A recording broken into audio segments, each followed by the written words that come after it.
আসসালামু আলাইকুম। এখানে কিছু রুই মাছ নিয়ে নিলাম, লবণ আর হলুদ দিয়ে এগুলোকে ভালোভাবে মেখে নিব। লবণ আর হলুদ দিয়ে মাছগুলোকে ভালোভাবে মেখে নিলাম। এখন মাছগুলোকে ভেজে নিব। রুই মাছগুলোকে ভালোভাবে ভেজে নিব।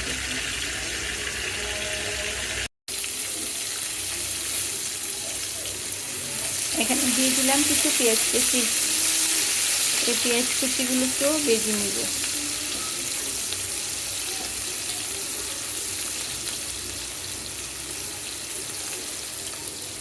মাছগুলোকে ভালোভাবে ভেজে নিলাম।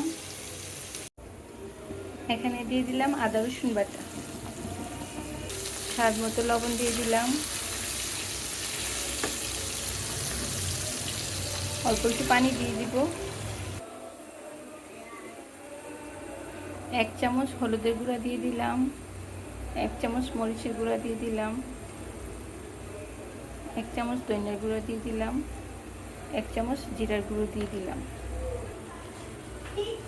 মশলাগুলোকে ভালোভাবে মিশিয়ে নিব। মশলাটা ভালোভাবে কষিয়ে নিলাম।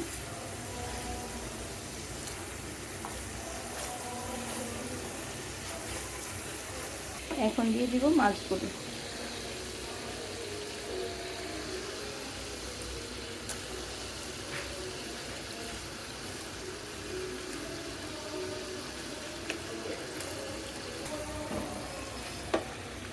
অল্প একটু পানি দিয়ে দিব। এখানে অল্প একটু পানি দিয়ে দিলাম।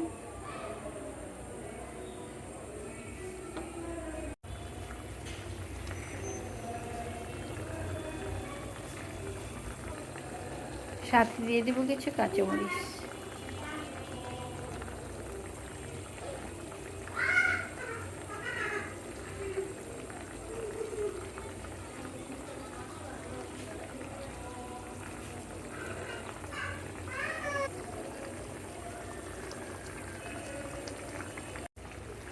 কিছু ধনিয়া পাতা দিয়ে দিব।